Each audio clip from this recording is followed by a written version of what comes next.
We've got a should you summon for the new legend rarity Super Saiyan 3 Goku mini from Daima. You want to know whether it's worth it for you to summon on this unit, so I'm going to give you everything you need to know. Some things you should consider before summoning, what the unit can do, so their kit details, and whether I think it's worth it for you guys to summon, as well as whether I'm going to be summoning, as I know a lot of you guys use what I'm saying for yourself. Let's get into this. So here are the things you should consider. Consider how many chrono crystals you've got right now. It might not be worth it to just get one copy of the unit because the unit might still be bad. Let's say you have only 2,000 chrono crystals and by God's grace you get the unit with the 2k CC. You might be thinking they're gonna shred in PvP, but at one copy it's just not enough, so then you'd be disappointed. However, if you are a collector, then you're gonna summon regardless because you just want a copy of the unit and how they perform isn't really relevant to you. Therefore, everything I say in this video is actually irrelevant and you're watching for pretty much no reason. Maybe you just want to support me though. Number 2, don't go into the banner straight away. Do not summon straight away no matter what, whether you set your mind on it or not. This is because the banner will last a long time. To be precise, the banner starts on the 25th of March and will end on the 22nd of April, which is actually right when the battle hour happens. If you don't know, the battle hour is a big Dragon Ball event and it's very likely we'll be getting a new unit revealed during that event. I will be there actually in Los Angeles, in person, live streaming, so subscribe if you're new. But the amount of time you have to summon on the banner tells you you don't need to summon straight away in case the unit doesn't play out exactly how you think they would. In that time, watch showcases, big and small content creators. I say big and small because you don't want to just stick to who you usually watch because everybody has different accounts, different builds, different stars, different equipments, even teams. So watching multiple showcases will give you the best measure of whether the unit is actually quality. But ultimately, you should note that the meta will dictate whether the unit is actually good or not. So even if the unit looks good in showcases, in 2 to 3 days, if nobody is using the unit in ranked PvP, they're not a good unit. Because trust me, if the unit was actually good, people would run them. Thirdly, consider the near future. I just mentioned earlier that the battle hour is next month. It's a big Dragon Ball event. They didn't have it last year because there was unfortunate fires in Los Angeles, but they had it 2 years ago prior, I believe. I was there as well. And they released Legends Limited Super 17, one of the most powerful Legends Limiteds we've seen, and his animations are phenomenal. We don't know what's going to be revealed, so you just have to consider that there's something big potentially upcoming, and even consider the celebration beyond that, the anniversary, which actually starts at the end of May, the month after April. But in my opinion, if you start saving in April, you'll still be fine for the anniversary. And finally, my judgment isn't final. I'm giving this advice prior to the unit releasing, so I don't have how they actually play in PvP or their in-game stats. However, I do my best to evaluate the unit prior to them coming out to give you guys the best advice. Also consider that I am a 56 times God rank player. I've been playing this game the whole 7 years, going on 8 years, and I've seen all the patterns that the developers have produced with units they release, but at the same time, they are prone to switch up their patterns at almost any point, which is why I say my judgment isn't final, and everything I say in this video isn't guaranteed to come to light or be correct. I just want you guys to consider that as we will get new information going forward once the unit actually releases. Hopefully that all makes sense. Let's get into the kit now. Right, so we've got the kit here for Super Saiyan 3 Goku Mini. Let's get into it. Unfortunately, they've made him purple, super purple. So yeah, Trunks, long days for you, and generally speaking, why would they just do another purple? But he's purple. Here are his tags: Saiyan, Super Saiyan 3, Son Family, Kids, Daima, obviously Daima Saga. Here we've got his Z ability. Now from the seams of it, he might be a range type unit, but we're not sure because we didn't get a reveal, so you're gonna have to wait to officially find out. But I'm gonna assume he's a range type unit: base strike, attack, and blast attack. And then obviously once you get to Z3 and Z4, you get the additional if tag or whatever. In this case it's Daima: base blast defense 15% at Z ability 3, and if Daima 18% at Z ability 4, which is 14 stars. Most of you won't even get there anyways. The strike card, it has blast armor shown by this yellow here, and on hit you will actually decrease your art cost -2 every single time. That's all your art cost, which is nice. The blast art, it gives you HP every time you activate it, 3%. That's good. The blue card here, you get massive damage, and it's a close range one shown by the blast armor here. On activation you get special move 30%. Here also, if unique gauge is 1% or more, unique gauge plus 10%, overdrive gauge plus 20%, and nullify endurance 3 counts. Now something to consider is that his unique gauge is the release type. It starts at 100% and it drains throughout the battle, so if you let it drain, I think you might be done. So just consider that. So it's going to be draining the whole battle, and once it's empty, it might be over for you, gang. Just want to consider that. But yeah, this is his blue card. Going into his green card, it's looking like the standstill type because there's no attack. So yeah, draw 1 card, you get HP HP 10%, key plus 50, nullify element disadvantage, so type neutral completely, ally sub counts -2, which can help you switch out. Also, if unique gauge is 1% or more, you'll fill your unique gauge, so you can fill it from the blue and green cards so far. Not completely, but enough. Ultimate here, supreme damage. It's a legend unit, so you should expect this going forward. They're probably going to release a new one right now, insanity damage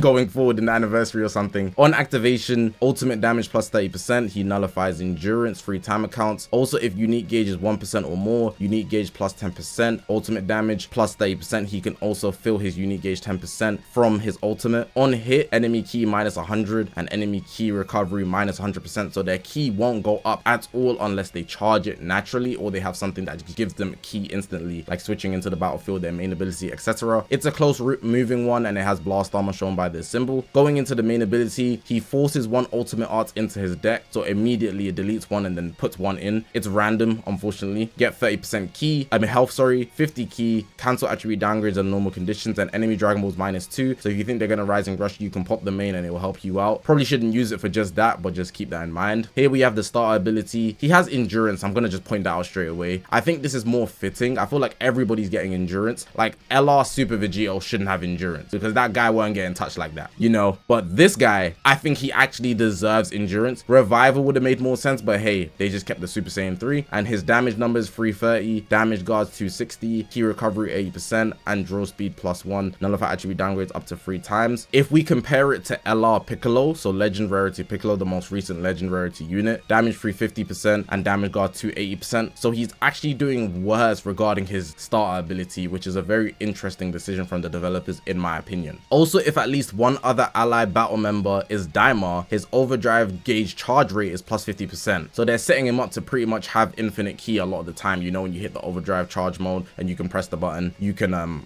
basically have an infinite key for that whole period, which is why it's useful to actually use it. They're trying to put people in the position to use the new mechanic, which is also why you're able to fill it from this. So the overdrive gauge +20%, which is nice. But here, just know it's only the charge rate, so it's the way you get it up. But what I showed you above was actually just getting it up faster like that. Cool. Let's go into the unique ability now. So the first one, on entry, he draws a card if he has 3 or fewer, HP 10% every time he enters the battlefield, key +40, and he goes type neutral against the damage that's going to be taken from him. So yeah, no type neutral offensively, just defensively. Also, if there is 3 battle members remaining and unique gauge is 1% or more, so this is attached to his entry, he's gonna fill his unique gauge, so that's every entry. Damage guard +30%, 10 timer counts, and all enemy strike arts +50%. So if you lose one member, right, you're not gonna be able to fill your gauge when you enter the battlefield. You're not gonna have that additional damage guard every time you enter, and all enemies arts cost +50% for free timer counts. This is a huge way to break that combo, just bearing that in mind. Based on strike and blast, special arts uses, so the green card as well, so all of these 3 uses reset on switch as areas change. So the first time, damage +50%, that's for 10 timer counts, nullify special cover changes +5 timer counts, and on the third, so there's nothing on the second, next activated special move damage +50% non-stacking. Moving on in here, when hit by enemy art, so this is one time and it's going to reset every time you switch. You get HP on that first hit 10%, you're going to destroy one of the enemy cards and enemy key +-35. He's actually really good when it comes to breaking combos, but hopefully he can take a hit. Even if he can't take a hit, the ability to break combos is going to be crazy. Taking 35 of their key, but then also switching in if there's 3 people alive, you know, on entry. If you do it on the cover change, he will be increasing their strike art specifically 50%, which is nasty work. So they're gonna need blast to break through him. Down here, while not defeated, enemy activates ultimate, awakened art, or rising rush, and at least one other ally battle member is Daima. He's gonna get ally subcounts -5 and cancel enemy buff effects 2 timer count. So he gets the buff cancellation alongside with his endurance if you're running him specifically with 1 extra Daima battle member. So you don't even need a full Daima team, you just need 1 other battle member. Lots of people will consider the yellow Vegeta because that guy's actually pretty good, and then you could run somebody you want to run, but that's up to you guys. Maybe even Tamagami 1 might be good. Here we have the cover change. You cover change his strike and can combo it only into his blue card, and the unique gauge, I already spoke about it before. It starts at 100% and it's going to be decreasing, so it's just going to be going down. Damage +70% from having it until it reaches 0. Draw speed 1%, +1, sorry. Health restoration +20%, sub counts on switch -1. Allied Daima or Saiyan damage plus 20%. So he's being pushed to run with Daima or a Saiyan battle member. Just know it can actually reach 0%. So you just have to keep it above 1% at all times. If it reaches 0%, you're not getting it back up pretty much. You might be doomed. Very slowly while not defeated, obviously. Here, the legend action, this is the new thing they're adding to all legend rarity units. We have the activation, so it's only on the high area, so you have to bring them down. On legend activation, destroy one card, then draw special move arts next 2 times. So you can do this 2 times and immediately draw a blue card and chain it. Key plus 50, vanish engage plus 80%. So it's a good way for you to get your vanish back. This can happen 2 times as well. And also, if unique gauge is 1% or more, you're going to get unique gauge filled from using the legend action, and you can chain the ultimate and blue card into this, which we've seen before. Overall, I think it's a good kit, but I'm still concerned with things here and there, which I'll speak about in this next segment. Now let's get into whether I think you should summon. There were a few things that impressed me with his kit, but overall, I think you should be very patient with this unit. This unit could go either way. It could be that he has good stats, so he actually performs very well in battle, so PvP, but his kit, the way they've done his star ability, makes me very concerned because the numbers are lesser than even Legend Rarity Piccolo, and we see Legendary Rarity Piccolo, he's literally a glass cannon. So with this guy, he could be in the same position, and on top of that, he's kind of mentally restricted, where you have to consider that his gauge doesn't hit 0%, otherwise you might be cooked. Overall, he does have good combo breaking, which can be very effective for any team you want to use him on, where you know how annoying Daima was when they would be able to break a combo so consistently with Goku coming back every time and their healing ability. But really and truly, with the way the meta is right now, unless Daima just becomes a competent team overnight, you can run this guy on Saiyan, but for his full potential, you want to run him with one other Daima member. I don't know if this guy is going to be the best fit for the meta. I'm not saying you shouldn't summon on this guy. What I'm saying is, I don't want to give a concrete answer because he's looking wishy-washy 50-50. It could actually go either way. I think it's more likely that he's going to be lackluster, but he could actually be good. So combo breaking's good, his damage will probably be good, but I'm concerned for his defenses. And even if his combo breaking is good, it doesn't matter if you're getting 2 tapped. Do you understand? Yes, he does have endurance, buff cancellation will only work if you're running him on Daima though, so that kind of restricts him. But his element is safe, so I will give him that. Being purple, he's gonna have a lot under his wing in regards to team specifically. So yeah, I would say wait 2 or 3 days before summoning on this unit if you were interested in him. I don't think he's gonna be especially great, but he might be useful as a 3rd or 2nd string on teams to break combos. Not the main attacker by any means, and potentially a defensive liability. If you run Daima, you're probably gonna need this guy, so go for him. But if you don't run Daima, please be patient. Outside of Daima, please be patient. That's my advice. Hopefully that's useful, but it's honestly the best I can give. It's a very unpredictable kit, you could say.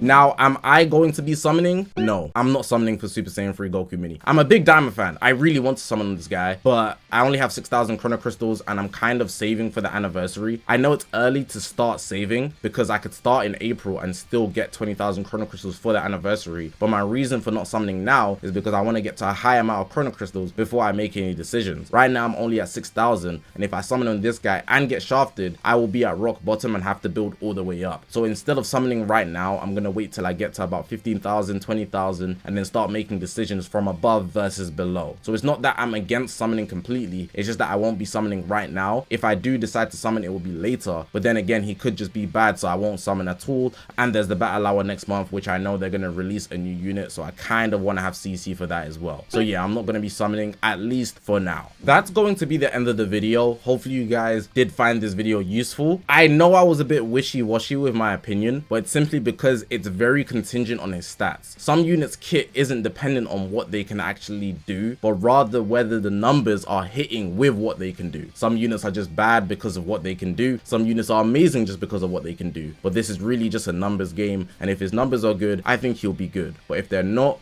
it's going to be long days for him. But he does have a decent team, mainly just because he's a Saiyan though. Hopefully you guys did enjoy this video. If you haven't already, make sure to press the subscribe button. We're on this grind to 200,000 subscribers. I appreciate you guys for watching, man. My name is ZAKASHI, guys, and I'll see you guys in the next one, man.